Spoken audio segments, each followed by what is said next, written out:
Okay, hi everyone, welcome back. And in this update, we are going to check out Algorand's price chart. And unfortunately, what we talked about in the previous video pretty much played out. And now in the short term, I'm not really seeing some optimistic signs. However, I think there is still some hope in Algorand. So are you ready? Let's dive in and see what is going on. And if you remember, the last time that we talked about Algo, we were around these areas, and the idea was that this seems to be kind of a slow move on the upside, and also in here in this phase down from this point to about the lows, about let's say 24.2 cents, we are able to find a one running flat into wave 2, another move down into wave 3, correction for 4, another move on the downside into wave 5. Also in this move up, starting from here around 23.5 cents to all the way up here about 28.5 cents, we were not able to find a 5 wave on the upside, because in here we are having overlapping of the waves, and that's kind of narrowed our option to having either an expanding leading diag or maybe a leading diagonal in form of a wedge. However, if you remember, we measured every single wave in here and came up to a very, I'm gonna say, bearish conclusion, suggesting this isn't actually overall any kind of 5 wave, indicating what in Algorand odds are the next move is going to be on the downside in order to take all the lows. And as you can see in the last couple of hours, we definitely did that. So the question is, what is going on right in here? And let's go around this area. You see, if you want to be optimistic in Algo, okay, fair enough, you can consider the possibility of having in the recent phase down an ABC zigzag, which in terms of the sub waves, we're gonna have 5 wave down into a correction for wave B, maybe ABC, maybe WXY, maybe even a triangle, doesn't matter, and then another 5 wave down into our ceiling. Question is, what can be a likely target for our wave C? You see, that actually depends on this pullback right in here and how deep is actually going to be, and here is why. Let's say we are having a very strong move down. So this initially suggests that bears are quite powerful, right? Okay, fair enough. Now, I think we can all agree that nothing goes up or down in a straight line. So after having a strong move down, followed by that, makes sense to expect some sort of a pullback. Now, if bears are truly powerful and bulls do not have a whole lot to say in here, then okay, naturally makes sense to argue bears should not allow the bulls to actually push the price higher and higher in this pullback phase. So what I'm trying to tell you is this: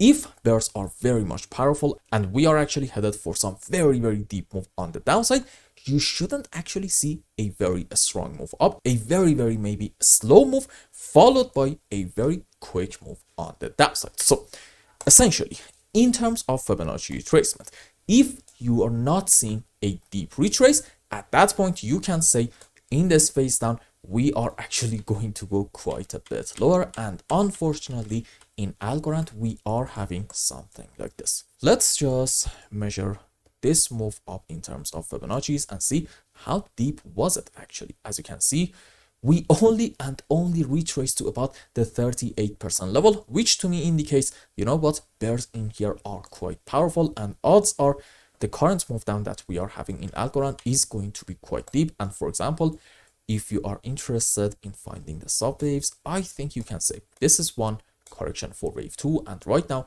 we are having a very strong move into wave 3 for 5, and in terms of the sub waves for our wave 3 event, we can have 1, 2 big move down into wave 3, and soon, I'm gonna say probably in the next 12 hours, you may see a correction up, but again, that's just going to be it, probably a correction. And what's next? Yep, you guessed that right, another move down into wave 5, in order to hopefully, if you want to be optimistic, complete the sub waves for an ABC zigzag. And then right in here, is it going to be time to be bullish in Algo? I don't really think so. You see, I'm personally not really in the business of catching absolute lows. No, I would actually much rather see some beautiful bullish signs, and then in the pullbacks, I'm willing to buy big time. So here is what I have to say. I think in here, we need to wait a bit more and be patient and see a very strong 1, 2, 3, 4, 5 wave impulsive rusher in order for us to say, maybe, you know what, we have hit our final low. And especially if in this phase up we manage to take this important high in algo about 25.5 cents, that could be like a really optimistic sign. And once more, I'm going to say it, right around the highs, if we get something like this, and hopefully we are going to get something like this, it's not going to be a long opportunity. Why? Again, we said it earlier, nothing goes up or down in a straight line. So after a 5-wave up, guess what? We are going to have a pullback. And then in here, okay, absolutely fair. If we see the right structures, we are going to go long big time in hope that we get yet another move on the upside. And this structure to be on a higher degree, a 1, 2, huge move up into wave 3 and 4 and 5. But for now, I think it's a bit too soon to jump into that kind of bullish conclusion. Now, question, what if this is actually the beginning of a strong move down, and in it we may actually take the lows down here about 22 cents. Now, here's a very important point. So far, at least, that's not really going to be my primary case. But let's say even we are going to take it and I am wrong. Okay, in that case, I don't really expect Algorand to go a whole lot lower, and I fully believe that downsides are indeed in this area quite limited. Maybe, for example, in this area, after taking the lows, we are going to have like another 8% move on the downside. It's not generally going to be, at least in my opinion, that much of a strong move. However, that's not really the main point.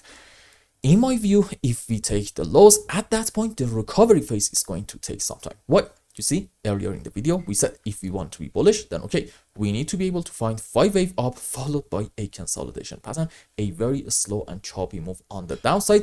And right in here, we can flip bullish. And I promise you, building this bullish setup is going to take some time. And as an example, in Algorand, if we are not going to take this low, then okay, this can be a great bullish setup, suggesting this is 1, this is 2, and then we're going to have a strong move up into wave 3 and 4 and 5. And how long is it taking for us to have this thing? Let's just measure timing wise from here to about the current area. As you can see, this is so far taking us about 27 days of just absolutely boring, annoying, and going on your nerve price action, which I know it's not really ideal, but this is how the market works. It doesn't really care what you, I, or for that matter anybody thinks. It does what it does, and our job is just being here and analyze what is going on and not necessarily what we want to see. Okay, it's very important to understand that. So I'm trying to tell you, in Algorand, this move down is going to continue, and in it you really do not want to see algo taking the lows, because if we take it, while okay, downsides are going to be quite limited, and maybe we're going to have just another 8% move on the downside. The recovery phase, meaning having a 1, 2, 3, 4, 5 followed by a correction structure, is going to take a couple of weeks, and this may not necessarily be what you want to see. Now, question, can we argue whether we are going to get a move down, a very strong one, or maybe right around the current area, our move down is going to end soon? Well, you see, in terms of classic technical analysis, meaning support and resistances, I think you do have some clues here and there. For example, in daily time frame, we actually do have a decent support area right in here about 23 to about 23.5 cents, and I do think the first target for this move is going to be reaching to about here. However, it's not really given that from here we are going to get a very strong bounce back. So here is what I would like to do. I'm gonna wait a bit more and see what are we going to do with this region. If we get a very strong bounce in order to, let's say in the short term, take this side, great sign.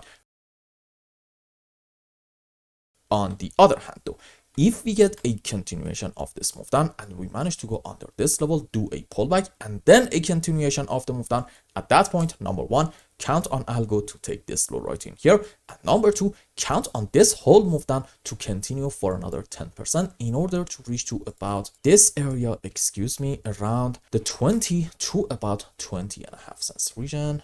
There we go. Now, why do I say this is kind of an important area? Because when we got this move on the upside, it actually happened way too fast, and as a result of it, in daily time frame we created an unbelievably important gap right in here. And since I believe gaps 95+% of the time are going to get filled, and also this is pretty much, in my view, the last line of defense in algo, okay, the moment that we get a break of it, you are going to see me calling for Algorand to fill this gap, and then hopefully we are going to get a bounce back from it. So for now, let's continue this move down.